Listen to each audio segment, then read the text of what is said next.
Well, hi and good morning, and thank you so much for spending some of your time with me here in my shop. Now, I know I'm alone here. I know you're there a day from now or so, but the impression you get when you watch my videos is I'm there doing it, and the impression I get when I'm making the videos is that you're here watching me. So I don't feel alone while I'm doing this, although sometimes I would rather be alone. Excuse me, I'm still sick, just a little sick. Well, here's the patient. He's in bad shape. Oh my gosh, look at this thing. This is a bad shape radio. Oh boy. So it's got a special note on the top. Don't tape masking tape on old radios. Stop it, stop it, stop it. It's just pulled paint off the top here. Stop it. Nothing. Well, you write a note with nothing. Okay, so I know what that means. That means this radio did nothing when they plugged it in. Yeah, well, is there any surprise it did nothing? Look at it. Oh my gosh, this looks like it's been in the kitchen or something like that. So it says it's the Midge, and then the rest of the words are smashed off here. Gone. Rest of the word. The Midge. So I think there's quite a few radios called the Midge. Anything underneath? Okay. Great big crack in this. Right through there. Wow.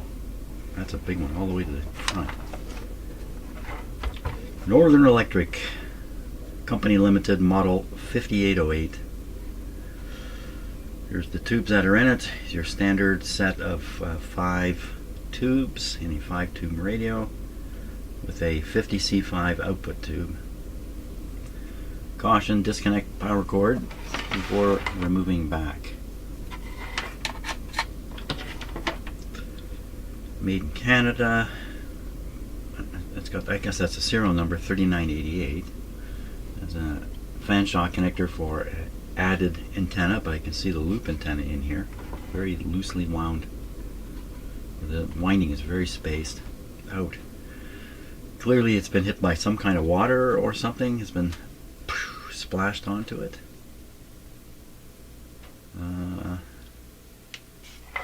So we plug it in and give it a go? I don't think so. Not when it already says nothing. So someone else already did that for us. It's just some skid mark on there. And no dial on the front, which is the biggest thing about this. 53, 65, the paint has come off. Wow, but it's got a really cool look to it, doesn't it? This has got, I think this is the, there was a period where radios were made to look like cars. So they took their design cues from cars, and I think that's what this is, this front here. It looks like a, kind of like a grill, or maybe it looks like an airplane. Airplane grill?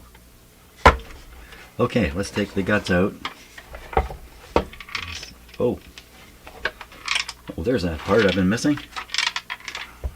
What's rolling around in there? There's a chance the dial is inside here, that somebody pulled it off the front and stuck it in the back. Because it doesn't go on the front properly anymore, or something like that. But that sounded like a screw rolling around to me. Maybe it's the gold bar. I always dream I'm going to open up one of these radios and in it it's going to be a gold bar. It would be worth a lot of money these days. Actually, gold is worth what gold is worth. It's the money that's no longer worth anything. I think that's what's really happening. Okay. So this antenna is really glued in here on this cardboard back. What's holding the back's got 2 screws here holding it onto the chassis, I'm sure.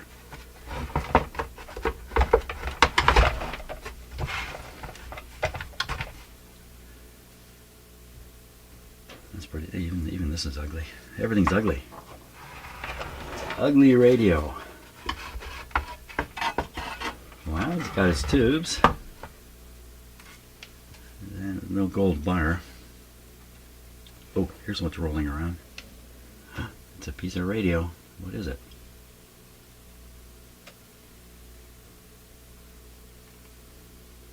It's got this dark color which matches over there. I can see where it came off down here. So I think this is a bumper. And on the other side, the other one's gone too. So I think this is a molded in bumper, and the radio goes up.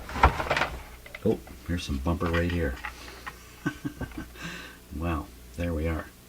Not bumpers, actually keyhole keys to go into holes here in the chassis to give it to help position it. So not a big loss. It's got the screws coming up from below, don't they force a position too? Yeah. So there we are. I've already looked underneath. This looks new. It's not many parts in here. Just a few capacitors. Excuse me. They do not see anything egregious. So why didn't this work when they did nothing? Why did it do nothing? Maybe a dead tube. Maybe a dead tube. One tube has an open heater, then there'll be no heat in the radio at all. So no reason why this can't be fixed up. This is not the oldest radio. Look at these IF cans. These are relatively modern in terms of a 5-tube radio. So this is probably early 60s. I'm not sure though, or maybe even kind of mid 60s. Just about the death of tubes at that time.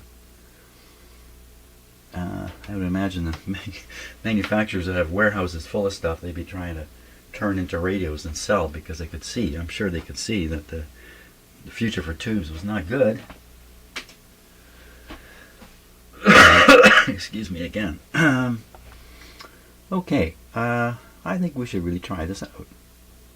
Just because somebody else got nothing doesn't mean I'm going to get nothing. I might get something. Okay, little break time here. Okay, let's give this a go here. So if you're watching my videos for the first time, or one of my videos, I'm plugging this in to a box that's going to show us the voltage here on this box, and I can control it with this knob, or I have these two lights that are in series with the power coming to the radio here, coming to this box. Excuse me. So I can direct the power to the radio through these lights by flipping the switch down. If I flip the switch up, then the radio is essentially plugged into a regular outlet at that point. Well, not regular, it's still controlled by this guy here. Okay, taking a look at this just before I do turn it on, make sure there's no shorts in the power cord. So they are often wrecked, but this one's in great shape. Again, indicating that it's not that old. Look at this here. There's a resistor laying right in contact with the power cord, and the power cord is slightly melted where this resistor is. That doesn't look like a good thing. Also got the power cord running right past these coils here. And like I say, I think this has been replaced. Yeah, sure looks like it. Okay, so that should, there's a good chance this is going to work. Now we need a test the switch here, or at least we're going to start by testing the switch by having it off. Ooh, that switch doesn't sound good. Can you just move a little bit there, Bert? This is Bert, one of my cats here, and he likes to come in the shop when I'm in here. So here's the on-off switch. Listen to the click. It's kind of a thud.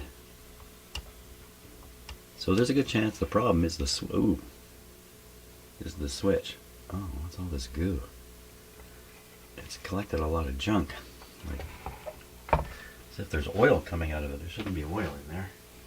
I wonder if somebody's sprayed it or something. Okay, so I think there's a good chance the switch is not going to work. So we'll set it in the off position. We'll hit the switch. What are you doing? Are you getting comfortable now? Is this what you're up to? Let me grab these screws. Get them away from you.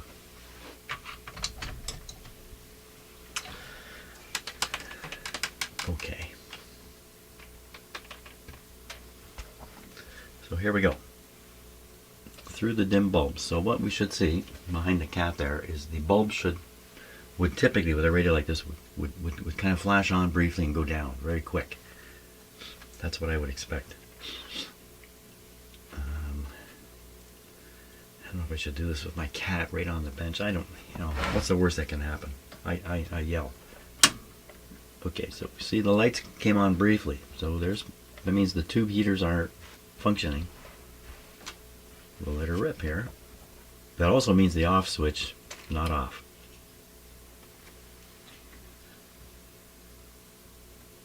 I'm just getting ready in case smoke starts coming out of it, which can happen.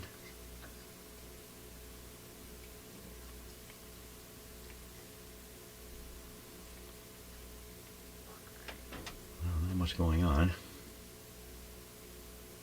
Okay, a little volume. Okay, now the switch is gonna go. Watch those lights now. Nothing happened. I hear it.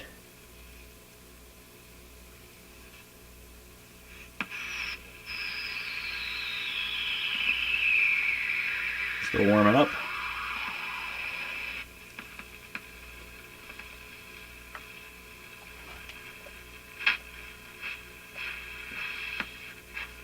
There's some pops and clicks going in it.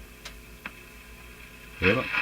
I can hear that operation change slightly too when a little pop or a click.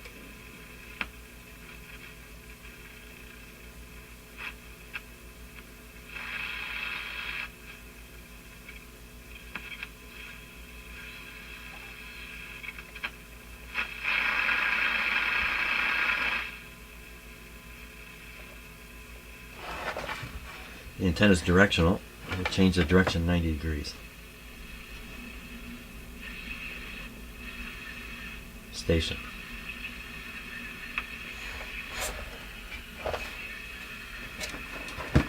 So, yeah. Nothing, eh? Oh, there's something. We're running it with 85 volts right now. Which, around 90 volts, most of these radios will start working. So, that's not too surprising. We'll go a little higher and probably get a little clearer. Maybe. Getting louder. So that's 100 volts on it now.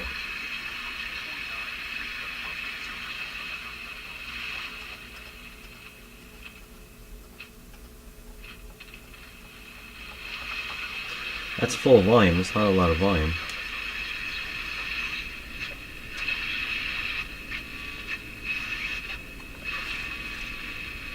It's receiving not bad. This is just this antenna by itself here on my bench. Really pretty good, but not a lot of volume.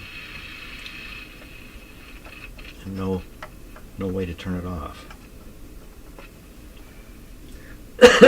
Okay, power off. Okay, gonna think about what just happened here, and I'm gonna go drink a little bit of coffee. Do some coughing while I drink coffee. I'll be coughing and coffeeing at the same time. Come on, Bert, let's go. Come on, Bert. Okay, so that first performance test actually is pretty good because it proves that basically the radio can work, because it does work. It's just not working that well. So I think, I could test all these tubes. So let's leave that out of the picture for now. And I noticed it didn't hum. So this guy is still doing his job, which is a good thing. Oh, it's got one of these packages here, kind of like an early.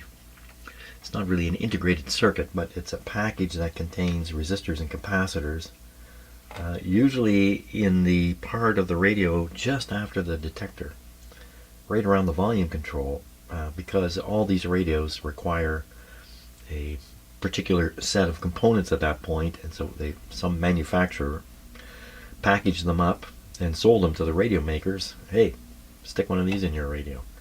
Save yourself 5 or 6 or 7 discrete parts. Of course, any one of the parts inside here could be defective also. And that's a little tricky. Sometimes you can deal with it fairly easily, but Other times you might have to remake the entire circuitry that's inside here. So when I see those, I'd rather not see those. Now, the output, the output volume was low.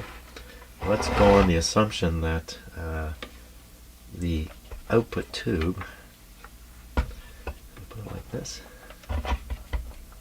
Oh, that's good. Right there. That's the output tube. So most of these radios, the tube before it has a plate voltage, usually a reduced plate voltage, maybe 50 volts. And then the signal is passed to the next tube through a capacitor, blocking the 50 volts from getting to the grid of the output tube. Capacitors wear out, and a small leak, which might not be important in other locations, can become important in this one particular location. I'm assuming it's this capacitor, and is this a replacement? Because it's different. It's different from these. It would normally just be another wax capacitor. Now there's also this capacitor connected to the output tube. It's connected between two pins.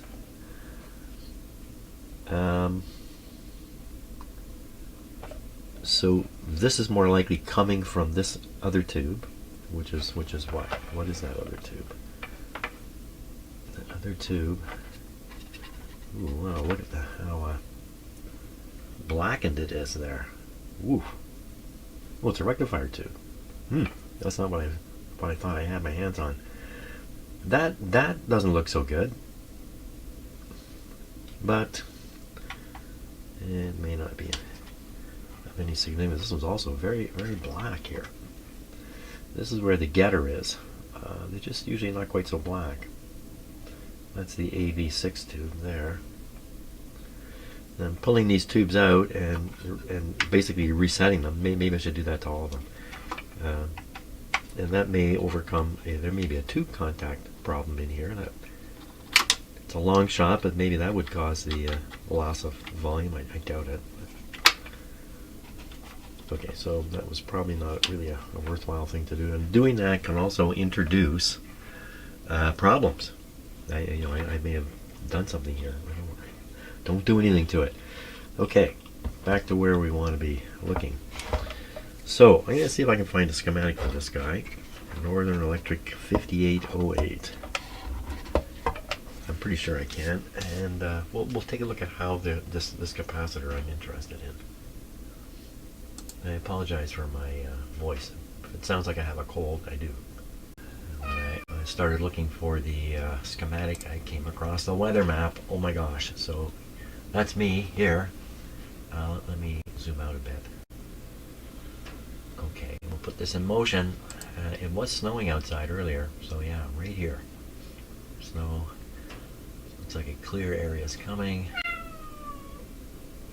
That's right. Look, there's some streamers over here coming off of Lake Michigan into the state of Michigan here. Lots of different weather happening. There's this weird thing here. What's this? And this stuff on top of me. Yeah, there's the snow outside is hip deep. Hip deep snow. Okay. Good thing I looked at this. Now I'm really depressed. What's the matter, Bert? You want to have some fun? Is that what you're interested in? Okay. Let's go have some fun. There he goes. There he is. We'll go play some cat games. What game would you like to play, Bert? He wants to play the keyboard game. Let's play the keyboard game. That's where he gets on the keyboard, climbs on the keyboard, and oh no, he doesn't want to play the keyboard game. He's going to play the... Were you looking for a way out? Don't. So I show my cat because I get so many emails from people and comments saying they love seeing the cats. So here they are. Here he is. Bert the Wonder Cat. Bert. Here he goes. Keyboarding. Yeah. Okay. Yeah, I'm all discombobulated, so I'm going to have a little break here. Come on, Bert, let's go have some fun. Okay, let's take a look at the schematic here for the Northern Electric 5808. There's schematic of PC150. So this is that package thing I was talking about. These are the parts that are inside of it. Quite a bit in there. just notice that, for instance, this capacitor, if yeah, this may not work very well, but anyway, this capacitor, you could put a same capacitor out here if this were shorted, but if it's not shorted, I don't know. Anyways, I won't dwell on it. Let's just hope this is good. What we're really interested in, though, is the grid up here. The grid on this tube is protected by this capacitor from the voltage sitting here. See, 40 volts sitting there? We don't want any of that to get onto here. It's all up to this guy here. And let's see, they've put the pin numbers here, 2 and 5, and the other one is on pin 7. So we'll look at the 1286, we'll look at pin 7, and we'll find this capacitor, no doubt, coming right over here. It's probably the one I put my finger on earlier. What we want to do is run the radio and test the voltage here. Now, somehow this tube is getting biased. Let's see how it's being done. So if we come down from the cathode here, see a low value resistor, 150 ohm resistor. So this is called a cathode resistor, and what it does is it causes a voltage drop that pushes the cathode positive. So the cathode goes positive by maybe 5 or 10 volts because of this thing. And the result is the cathode is then positive to the grid, or you can just say it the other way. The grid has become negative to the cathode, and that's the bias on the grid. So the grid itself is running at basically the voltage of the chassis, 0, you can call it 0 if you want. And rather than make the grid go negative, they've made the cathode go positive. Get the same effect. Collapses some of the voltage between the plate and the cathode. Like some of it is kind of wasted here, but nevertheless, this is a very, very common way. The alternatives are difficult. Where do you find a negative voltage in a radio like this? Well, you can actually find a negative voltage. There's one over here where these diodes are rectifying the output from here, and the rectified output is done or engineered in such a way that it's a negative voltage and not a positive voltage, and then they have a negative one built up here. Basically, a handy negative voltage which reflects the strength of the signal coming out of here. So, but it's not going to help the situation down here at all. So what happens here is these capacitors start to leak a small amount of charge. The small amount of charge is facing a large resistor down here, 500,000 ohms, to get out, to get off of here, to be bled down to 0. If the charge rate, leak rate through here is high enough, then you start establishing a voltage drop on this. And some of the positive voltage here is going to start showing up here. You don't want that.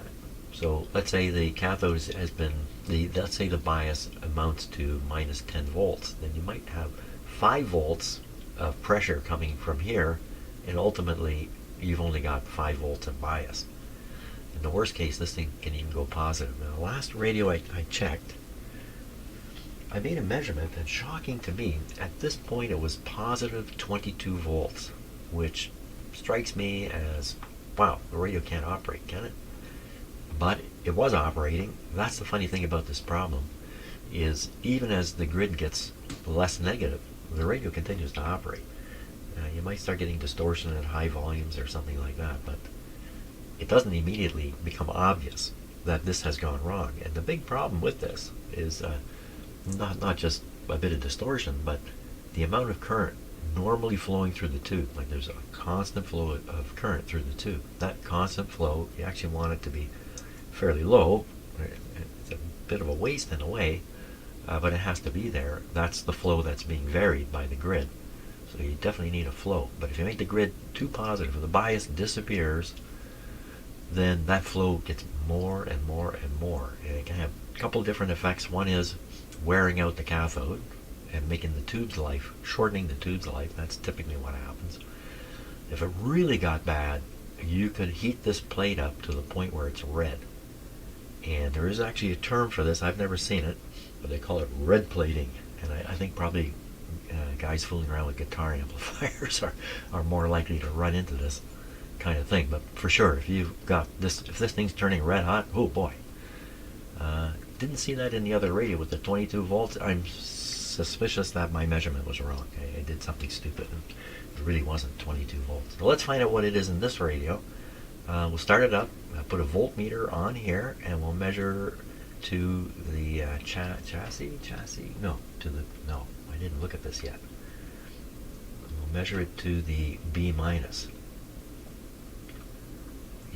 B minus. The chassis is only here on the other side of this capacitor. So we got to find a B minus wire, and that's easy to find off of the where are the filter capacitors? Where are the filter capacitors? They've hit them up here somewhere. Where are they? C14.1, a 40. This is probably a 40 microfarads. C12. Oh, I don't know. What have they done here? C6. Well, that's an R. C12.4. I don't know what they're doing with the numbers yet. Doesn't matter. Okay, let's do that test. We'll see what's going on here.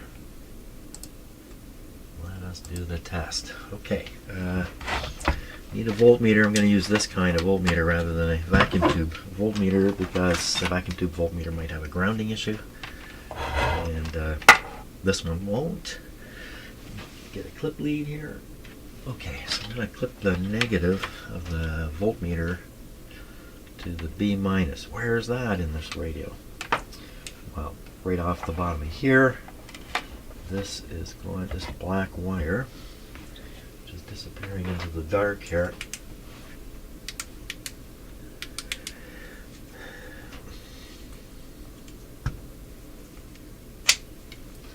Okay, very bright light.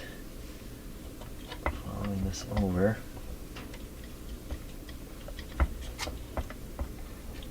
Don't want to be fooled here. So I'm pretty sure it's connected right there. That's nicely in the clear. I get this wrong. In the clear in the sense I can put a clip lead on it. This must be overloading the video here. I'm sure you can't see. Blue wire, yellow wire, brown wire, black wire. Black wire is the one. Ooh, don't turn the light off so quick.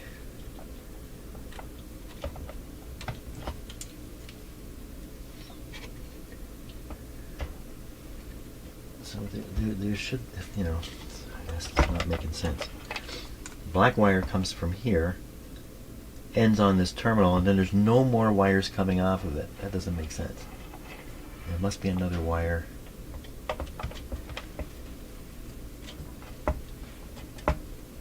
Yeah, there it is. This wire here. And that looks like heater wire to me.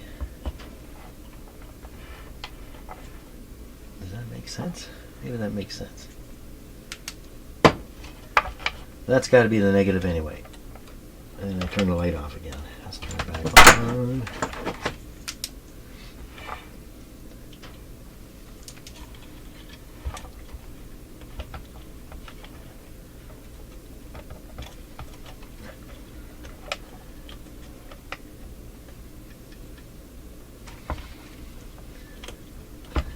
Because I'm not going to be looking at this connection, I'm going to be looking elsewhere in the radio. If this is a little bit loose and I'm fooling around, I can wander around. Next thing you know, I got a short. Don't want that to happen. That's why I'm being a little extra careful there. Okay. This guy we're going to set to... We'll do a number of measurements here. We'll check the B plus level and all that kind of stuff too. B plus level can be picked off the capacitor right here. And right down in there.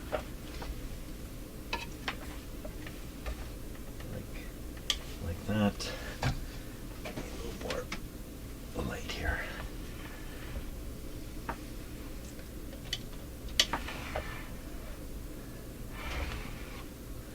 Okay, and now we want to get the grid of the tube, and let me just take a look at the schematic here myself. So the grid on the output tube is pin number 2 or 5. 2 or 5 on the output tube. And just making sure that's the output tube. 2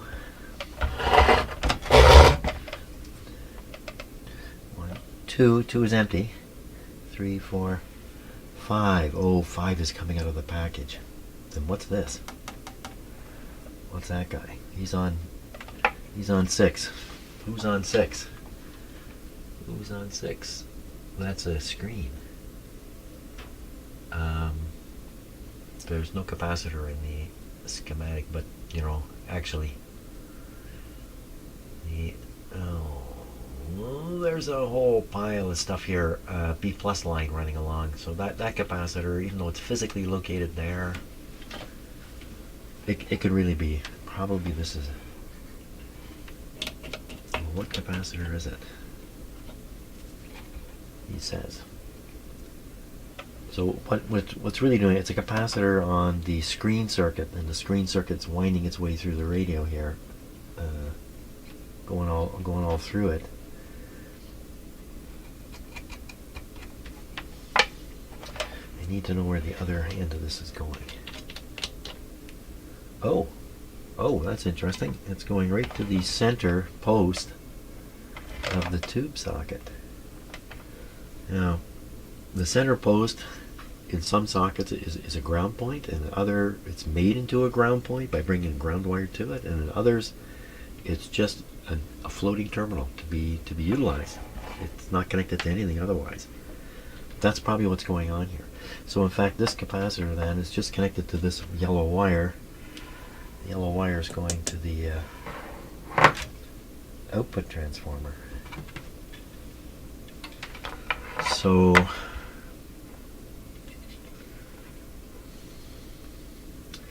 a capacitor coming from pin 6 making its way to the output transformer. Let's see if we can figure that one out here.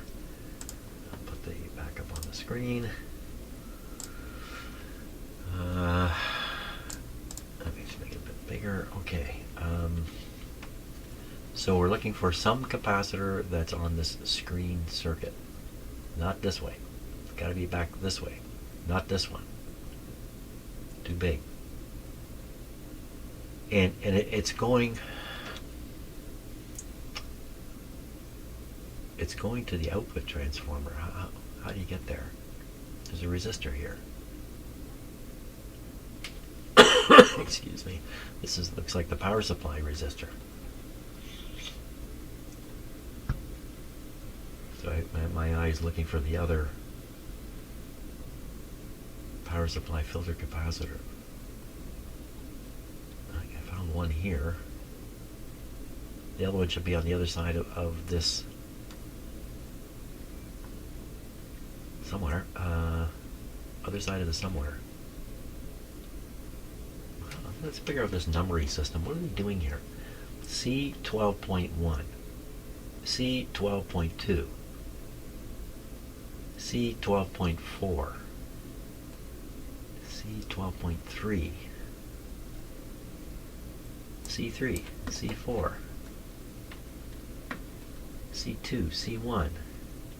Oh, these are all in the package. That's what this is. That's what these are. These are all in the package.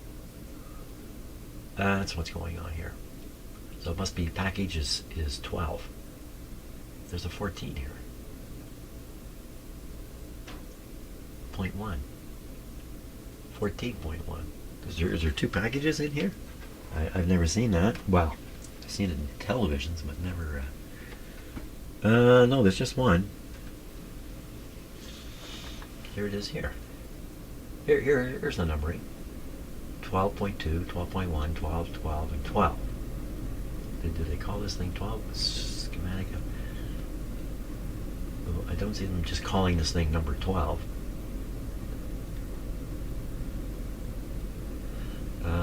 So what's with the 14? Maybe the 14 is the it is the big filter capacitor, which is just a package of a very different sort. So there's another 14.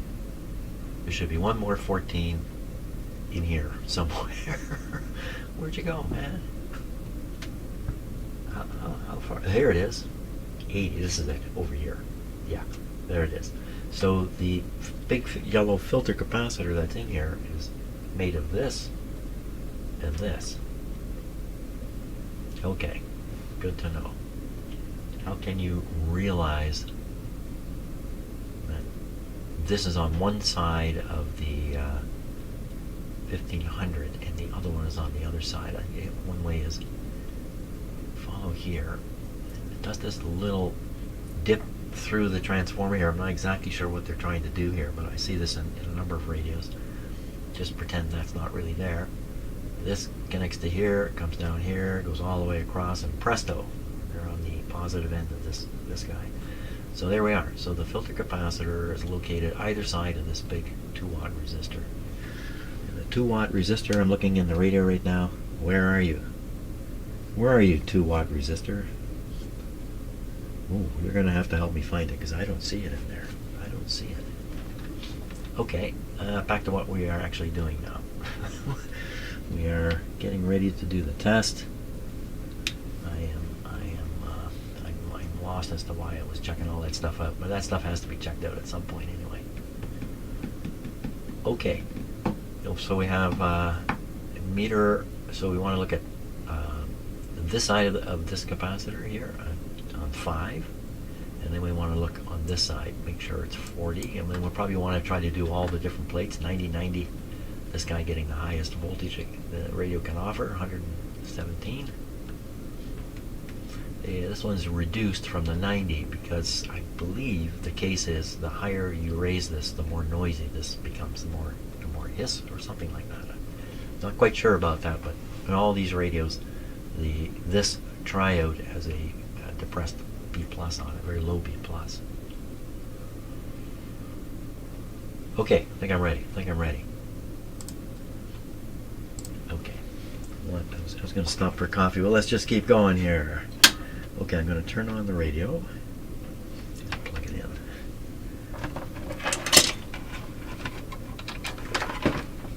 There we go. Okay, you can see the inrush current charging up the capacitor there.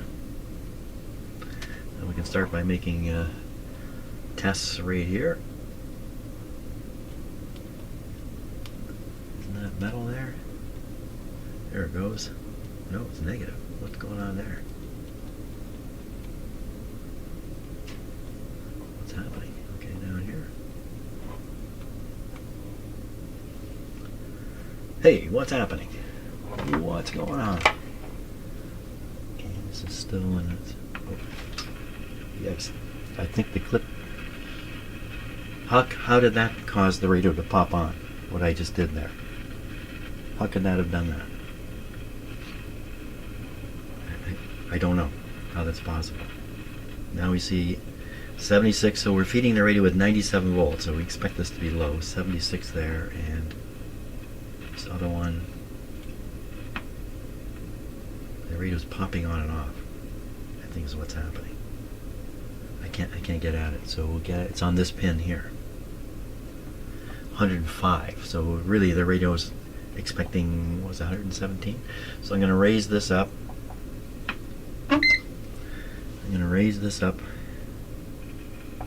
And see what we end up with. Everybody hold still. Ooh, ooh, ooh, ooh, what is doing that? Something giving up the ghost. I think that's coming out of the speaker when I do that.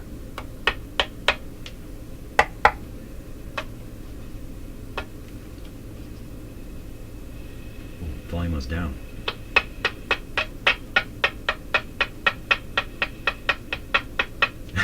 I think it's coming out of the speaker. Let me turn the radio right off. Ooh, yeah. No doubt.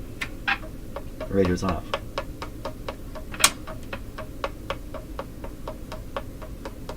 Back on. How come it didn't come back?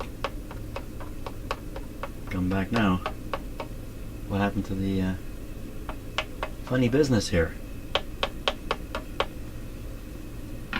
Oh. Yeah, wow, something's giving up the ghost, all right. It could be, when the tubes heat up, the pins mechanically move a little wee bit, and that can cause these pops, especially on warm up. Just the tube pins shifting in the thing, but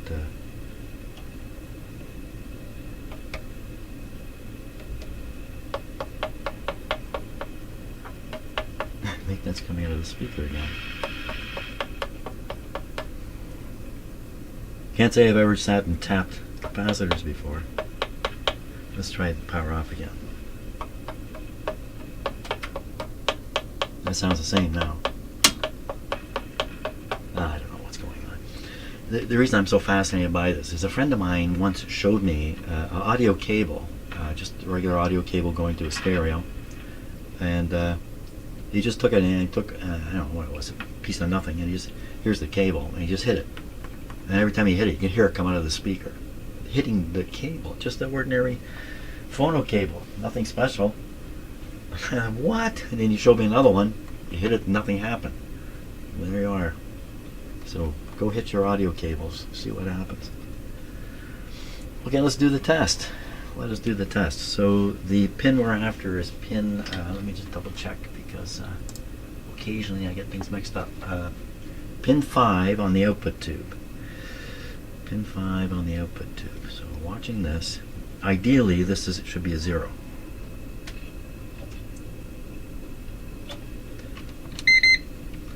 Volt scale there. 765. Get on there again.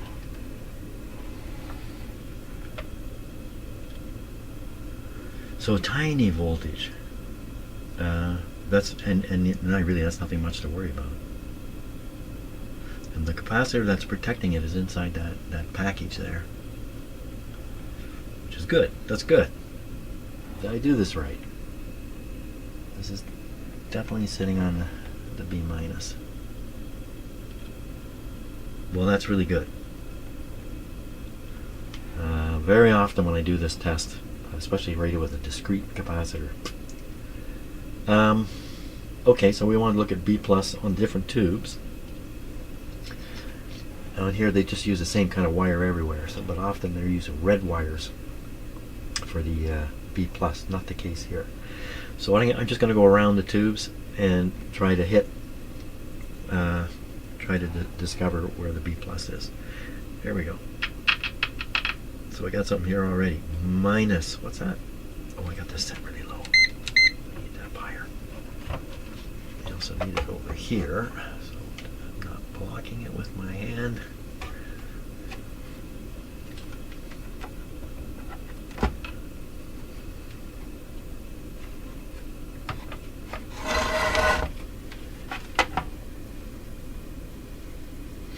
Okay, round and round and round we go. Where's the positive? We don't know. Expecting 90 volts if the radio was fed with full voltage. Here we are. 78 volts. It would probably be 90 if I cranked up the supply. I never did crank it up, did I?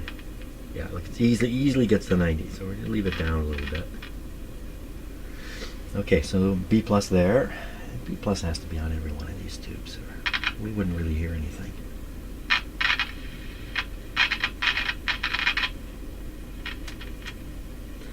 There we are there. Okay, and now this tube is the, I don't want to do this on the rectifier tube. The rectifier tube. Sure. Yeah. Rectifier tube's way out here. So B plus on this one.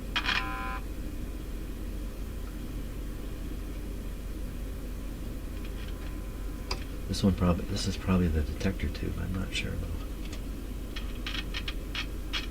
though. Oh. 26 volts. That's probably the plate of the triode in the detector tube. 26 volts. Should be 40. So we're at 111 volts now. A little low, eh? What happened to the radio? It just started working better. Or sounds different.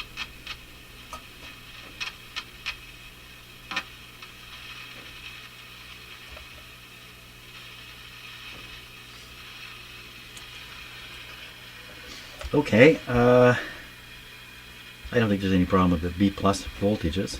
Really, let's turn this back down. Back down, back down. Give the poor tired capacitors a break here. Now, where's that high wattage resistor that's supposed to be in here? It's a 2-watt resistor. Oh my God, is that it? Is that what that is? Is that the resistor? You know what? It could be. It could be the resistor, and I'm thinking it's a capacitor. So if it's a resistor, it's brown, green, red. It's 1500. Isn't that that's the magic number? That's got to be it right there. Okay, so that's not a capacitor. Okay, so if that's the power supply resistor, then on one side we get the 80 volts that's going through the radio, and on the other side we get the value of B plus that's going to go through the output transformer. Yeah, it's all pretty normal. Okay, so we're not finding any reason why the radio's not producing a lot of volume. Not with these tests. The last thing is we should really look at the, well, now I know this is the, no, that's the power supply, not the cathode resistor. So we need to find the cathode resistor. The cathode resistor, oh, it's not in that package. No, they wouldn't put it in the package. It's going to be off the cathode of the output tube. And just take a look at this. When you look at the different sockets, you can see, or you can't see it in the camera maybe, I can see my eyes, the output tube socket is darkened compared to the others. So output tubes and rectifier tubes run hot, hotter than the rest of them. You can just hear its operation. You know, no, I don't think it, I was going to say it could even be the volume control that's making it go up and down like that, but I don't think so. This feels really good.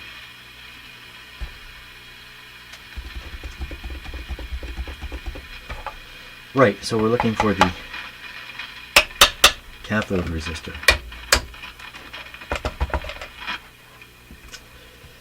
Okay, is any of these capacitors getting hot?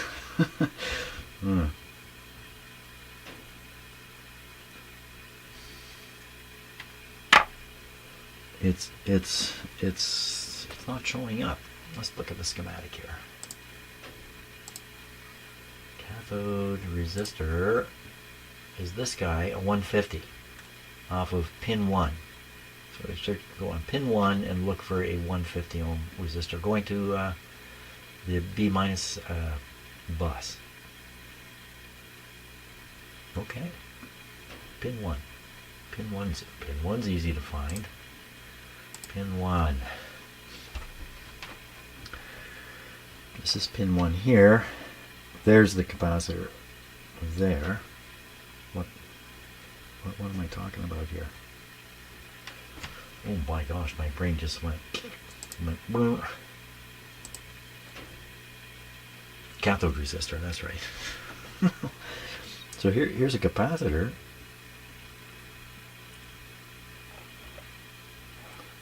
No, pin 1. Wrong. Yeah, here's the capacitor on pin 1. And here's this has got to be the resistor here, and it's a brown, green-brown, that's a 150, 150. There it is. So we're going to measure the positive voltage relative to the B minus on the meter here. This represents the actual bias of the tube, 4 volts. Again, we're operating with, well, we're at 100 now. Let's go just a little higher here. And just see what happens to it. So that seems a little low to me, 4.6. That's usually a little higher than that. So I'm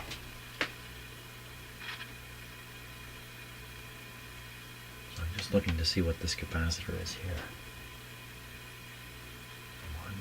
So that runs between pins 1 and 8, and 1 and 8. 8 is not used. 8 is spare. So 8 comes over and 8. This capacitor is connected right to a blue wire, which is heading for the output transformer. Okay, then that makes that C13. maybe a 0.02. Okay, so this guy is kind of across the, if I figured this out right, he's kind of across the output. Oh, I left the, yeah, sorry, I left you looking at this. It's this guy here. That's what I think we're looking at there. This one is there to steal away any harmonics, high frequency harmonics that have come through the radio, and try to dump them down into the, well, in this case into the cathode, and get rid of them before they go through the output transformer. That's how I understand this one. It's a fairly large one in this radio, 0.02. This might affect the tone. Would it if this were really leaky, would it affect the volume? Well, I guess it could just rob the whole signal here. Could that be the case? How if I just nip this while the radio's operating? What would happen? Well, the harmonics, if they are in there, would right through, but we might find out a lot about this capacitor if I did that. Just nip it. Oh, something's going to leave on its own accord soon if I'm not a little quicker here. So we'll do this. We'll clean this up. Okay, I can't do anything about that. He's in the package 12. I can change this guy and renew it. And as for the filter capacitor, the power supply filter capacitor, there's no hum in this radio. I can't hear any hum at all, so they're fine. So we'll just get rid of this guy, and we'll test them and see how bad it is. I can't imagine this is making the output volume low. My guess is the volume's low because the tube is weak. And we're not going to find that out until I tube test them. But let's deal with this capacitor here. It says, okay. Should I just nip it like that and see what happens? Wouldn't that be interesting? It might be interesting. What's the worst that can happen? The capacitor is something other than what I think, and by nipping it, bad things happen. Can't imagine that. I think I'm going to nip that. Put the volume up just high enough to hear. Okay, I can hear that. People yell, "Don't do it, Jim! Don't do it!"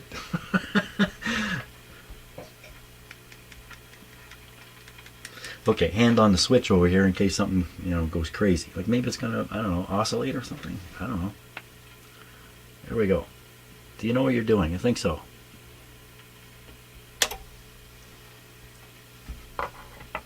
I didn't even need that capacitor.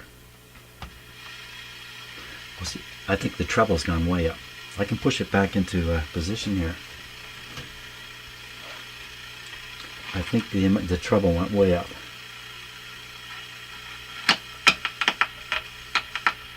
Hear the difference?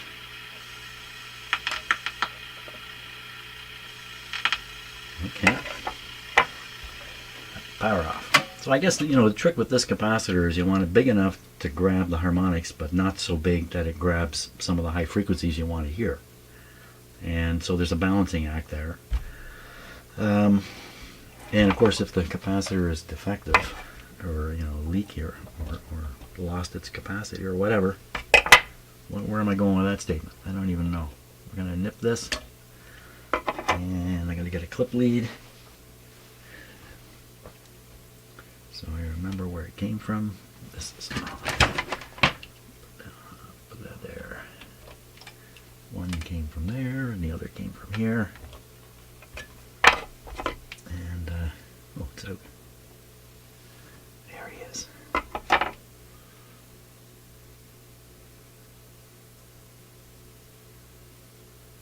I can't read the 0.022. 0.022. It's a 0.02 in the on the schematic.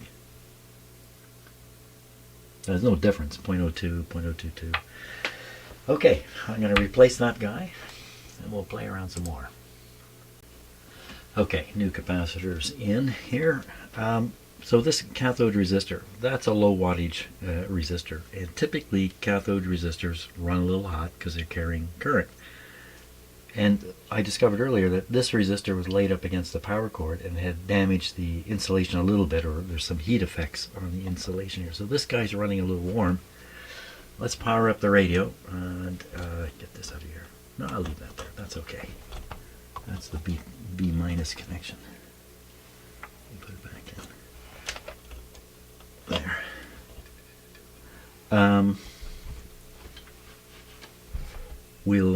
Yeah, I want to see how hot this guy's getting. Okay. Let's put this over here.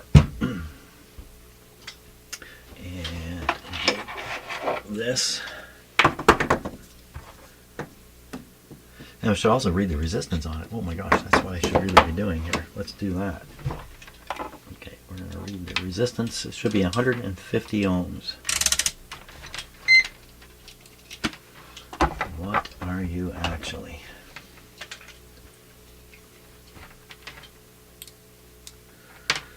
$150.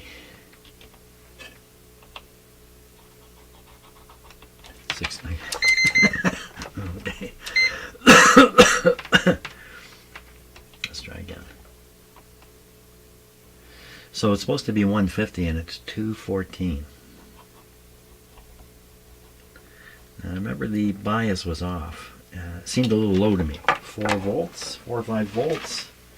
The output tube is a 50C5. Let's see what the book says about that. 50C5.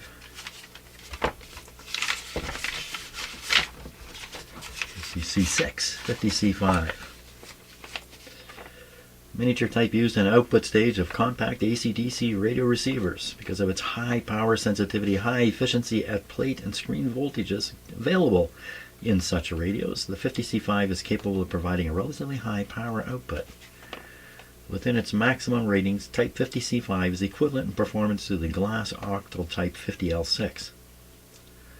The basing arrangement of the 50C5 simplifies the problem of meeting Underwriter Laboratories requirements in the design of AC/DC receivers. Well, that's interesting. Underwriter Laboratories is the American Standards group. So, interesting. Okay, and now what we want to look for is the not maximum ratings. We're looking for typical operation. Grid number 1, control grid voltage, minus 7.5 volts. And we're getting minus 4. And the cathode resistor seems high, which wouldn't that give you more bias as opposed to less bias? You make this resistor bigger, get more voltage drop. He says with a questioning voice. And we also have to test this capacitor too. So let's turn the radio on. I just put this one in. We'll find out what mistake I made. I don't think I made a mistake. But you know what? Like, if you don't do the little experiment I did where I push the capacitor on and off and hear the effect, you can't really become aware of the impact you're having on a radio like this as you change parts. If you just take the old one out and put the new one in and turn the radio back on, it's pretty hard to, is that better? Is that worse? How come we're not hearing anything? Jim? Oh, there we are. Just took a little longer than expected. Okay. I was going to say, my guess is there's a little more trouble there now, but that's not necessarily the case. Still very low volume. Very, very low volume. Now, there was something else I was going to do, wasn't there? I turned this on. I was going to check the temperature of that. That's what I was going to do. Okay, I have a thermal viewer here.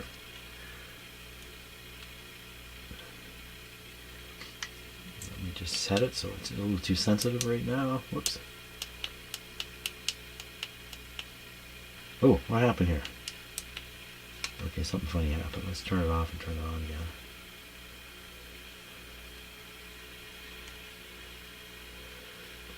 There's supposed to be a little number up here. It's disappeared. What's happened?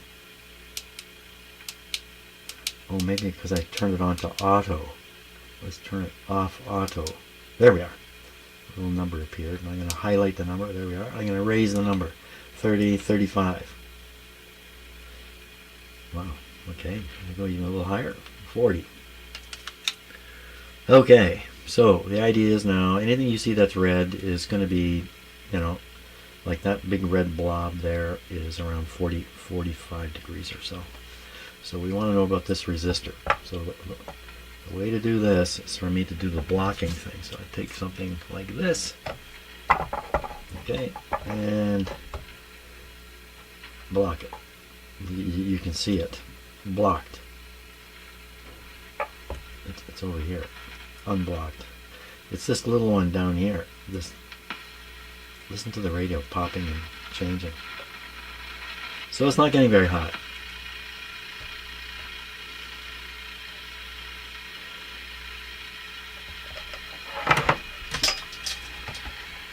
This big. Yeah, so this is getting warm. No surprise there. You can see a melted drip of something wax or something managed to get down to the lowest part on this, right? The radio's upside down normally. It's upside down now, rather. So, a little bit of heat in there.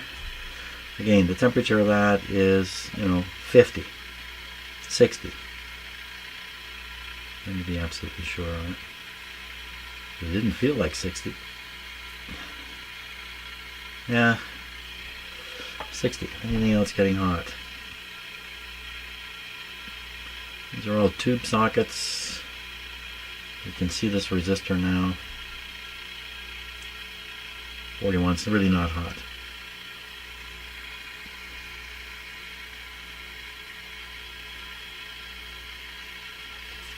What's that?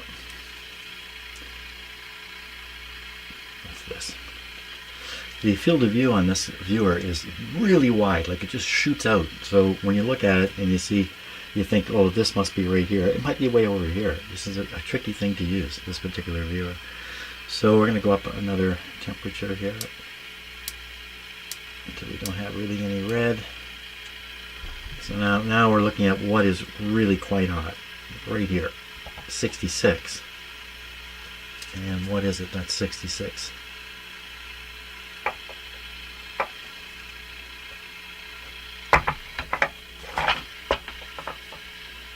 The radio's popping.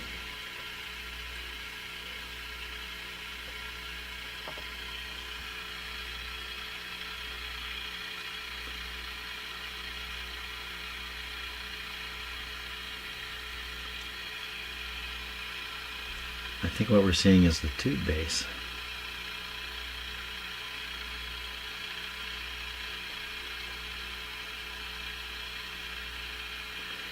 Can you see in the screen? You see this hot spot here. Well, then you see something up here. This is the back panel heating up from the heat coming from this. So if I cover this back panel, see? But there's nothing in the back panel to get warm. It's just picking up heat from this thing. What thing? This thing, which is 75 degrees now. Which appears to be the tube base. See, I can get underneath this resistor and it's gone. It's the tube base itself. Wow, and that's why it's darkened, because this thing's getting really freaking hot. As the heat travels up the wires into the components, so these components get overheated. Look at that capacitor I put in there. It's going to be heated from both directions. It's going to get warm. Okay, nothing else is showing anything interesting here, I don't think.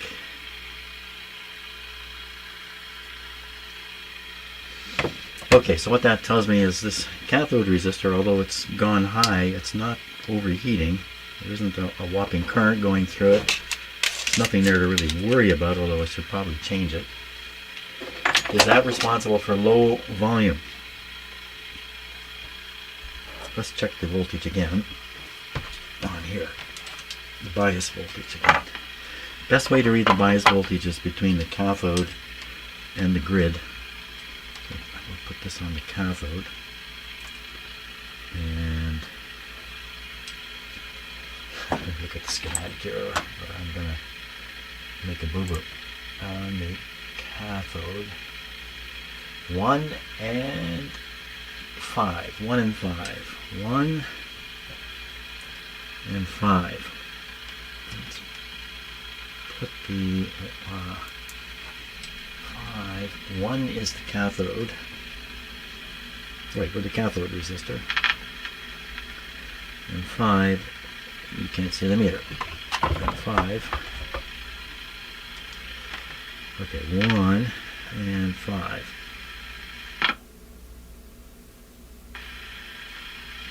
Got it on ohms. let's try that again. 1, okay, 5 and 1. Not 1. 1 and 5. Just get it on there. It's only 3 volts.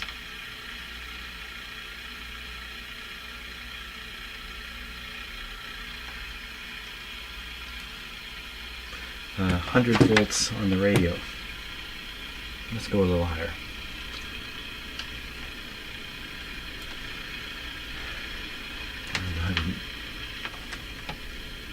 A little higher, whatever's popping may pop right off. Again, cathode. Oh boy. Oh.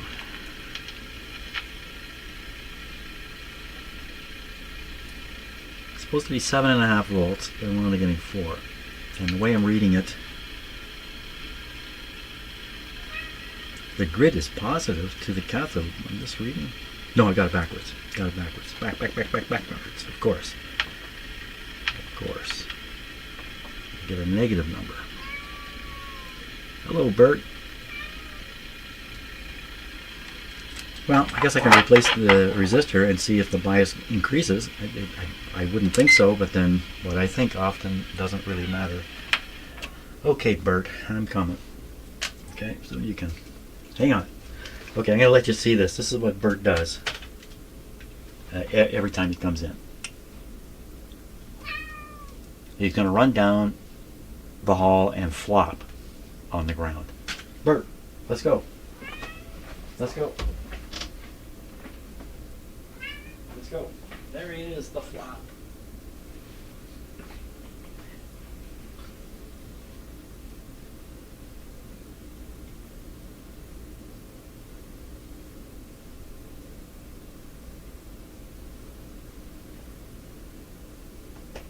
Okay?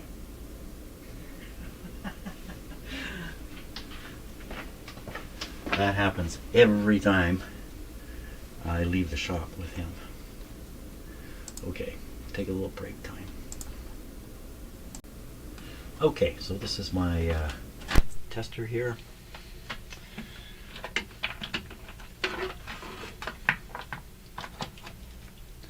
I know you believe you understand what you think I said, but I'm not so sure you realize that what you heard is not what I meant.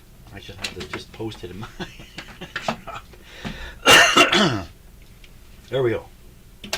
So this will test the capacitor by applying a controlled voltage. I selected here with this selector. A DC voltage, a high DC voltage, onto the capacitor. And if current flows through the capacitor, it will show up in the magic eye by closing the magic eye. Like it, just a little hard to see, but the eye is open at the bottom here. While the current is charging the capacitor, the eye will close, but once the capacitor is charged, the eye will open all the way. If it doesn't open all the way, that's because there's still current going through the capacitor. Tiny, tiny current. Oh my gosh, I just realized one channel of my sound is gone. Just a sec here, let me just... I gotta fix this. Sorry, it's probably crackling away in your ears. Come on, man. There we go. Okay. Sorry about that. Oh, well, there it goes. I need to keep going just one channel here, and I'll fix it in a moment. Okay. So when I throw this switch, that will apply the voltage, 50 volts to start with, to the capacitor. The eye will snap closed and then open to some degree. Let's see. Okay, so it's opening about halfway. That's bad. A reasonably good old capacitor would open almost all the way on 50 volts. And if I raise this to 150, I'm sure it's not going to open at all. a brand new capacitor, and I do this test once in a while just to prove that the machine works. A brand new capacitor stuck here. I can raise this all the way up to 450 volts, and that eye will pop right open after the capacitor charges. So a new one, so it really does work. So that capacitor, as compared to the hundreds that I've tested out of these radios, is typical.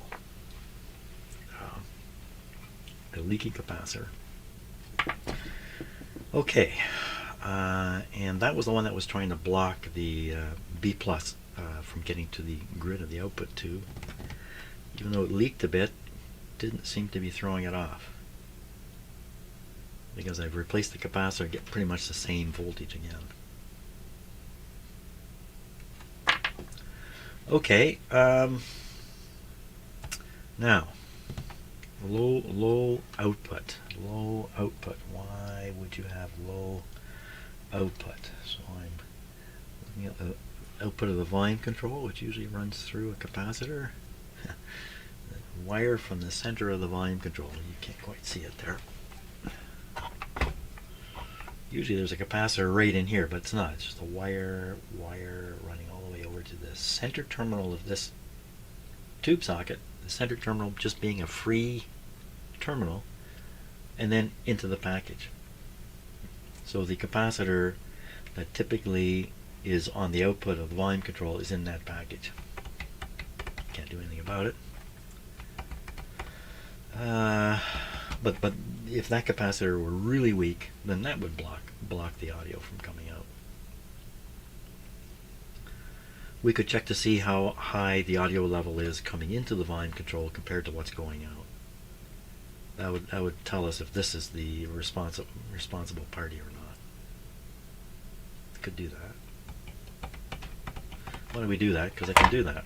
We will do that because I can do that. A little block here. Okay. What did I just say? We were going to. Oh my gosh. Check the varying level of the volume control. Is the input high and the output low, or something crazy like that? That even makes sense to do. Doesn't even make a lot of sense to even do that. What would make more sense is to continue with the replacement of the capacitors. So this one is connecting the B minus. This is a B minus point here. To the chassis. So this is an important one, but it's not going to make the radio quiet. This guy, he's right on the on-off switch, and the other end is going where? The other end is going, oh my gosh, where is it going? It's going under a whole bunch of wires. That's bright, I know, that's really bright. It's too bright for me too.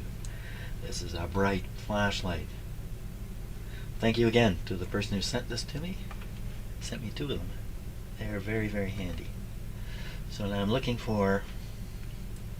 Ooh, this is really, really waxy. Wow. So these two capacitors, they're not very dry. Usually these old capacitors like this one's pretty dried up. It doesn't stick to my fingers. That one's sticky. Replaced? I doubt it. This wire. Ooh. Oh yeah, so these are the IF transformers here. One is here and one is here. There are 4 terminals. This capacitor comes over to one of the terminals. So we're looking for a capacitor that goes from basically B minus to a terminal. Now, is this number 1 or is this number 2? There's a 1 and then a 2. How would we figure that out? We would I don't know. Look where? Where are we going to look? Let's look at this. Just see if by some chance there's a diagram. Oh! I didn't even come down here. Look at this. Oh, so that's what the front of it's supposed to look like. Great big wheel. and you're seeing the numbers through the clear plastic. This is missing. This is the big drawback. Look, whatever was on here came off this one too. On mine, there's little bits and pieces left, but the Midge has remained. So probably this broke, and the guy took it off, took the remainder off. Look at all this information here. Wait a minute, that's the end of the road. When the set is properly aligned, fix antenna in position by applying household cement with a small brush. What? What? Fix antenna in position. What have you done to it? Adjust for maximum output. Antenna T1.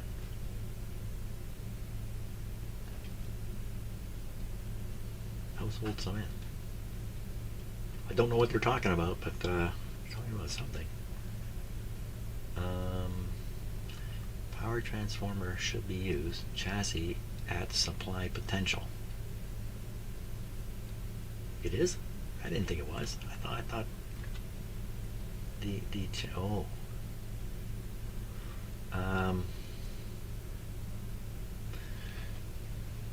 Let's just. So this is the. I guess I want a PMT. I don't know what that means. Power.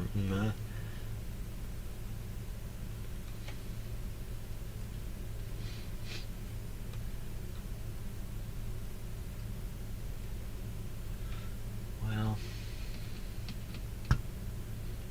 yeah, look, right here, right through the switch, right to the B minus. So if this non-polarized plug is popped in so that this is the 120 volt hot side of the power line, then you got the hot side right onto the right onto the B minus. No. The chassis is isolated away by this. Is there any other grounding spots? There's usually stuff happening with the antenna. Yikes. That's a little... That would be another reason why the radio would be weak, is the antenna's messed up somehow. We really haven't even looked at it.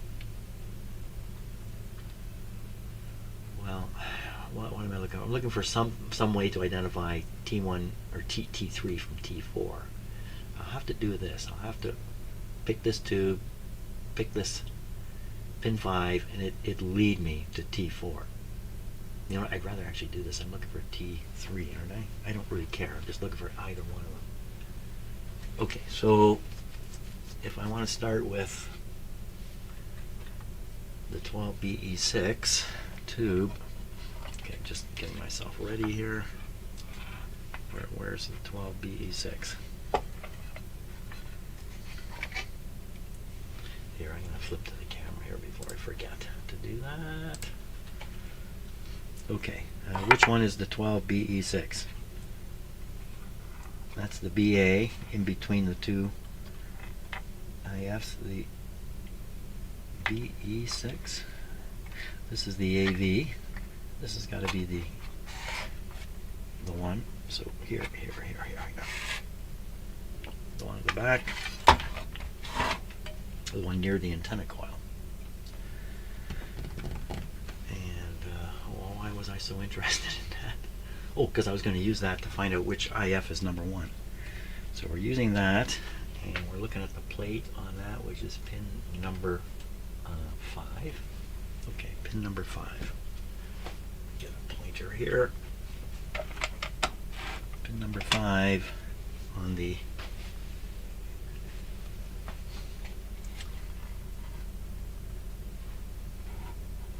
B6 tube back here. Yeah. 5. 1, 2, 3, 4, 5. 5 is tied right to here. So this is 1. This is 2. That kind of makes sense because the signal is going through the radio this way. So 1. Okay. So what? I had to figure that out at some point in this thing. So that's 1. So could the radio just be quiet because of bad tuning? Because I don't think any of the capacitors in here, remaining in here, can account for that lack of volume. So it's either going to be tubes or it's going to be alignment. I think the next thing to do will be to do the tube testing, and I think I'm gonna call it quits here for today, and tomorrow we'll start off with testing the tubes and see if we can find out a reason for why it's low output from that. Wouldn't be surprised if one of these is worn out. You know, something takes these radios out of service. Usually it's going to be one of two things. The radio's service, its performance has gone downhill, or it's stopped working entirely, and when they buy a new radio, it's not one with tubes in it anymore, and then this thing just goes on the shelf and somehow made it all the way to here. So it wouldn't be surprising if there's a defect in it that shut it down or made it unusable. A weak tube would be one thing. Well, I don't want to spend money putting another tube in this old radio. Let's go get a transistor one. Yeah. The other one is they just got tired of this tube radio, and they just like the, it's only AM, so why not go buy a cheap AM/FM radio and put this one on the shelf. In that case, it would be in working condition. Why am I even saying this? I don't know. Oh, that's right. I'm audioing on one channel only too. Okay, sorry about all that, and we'll get back at this tomorrow.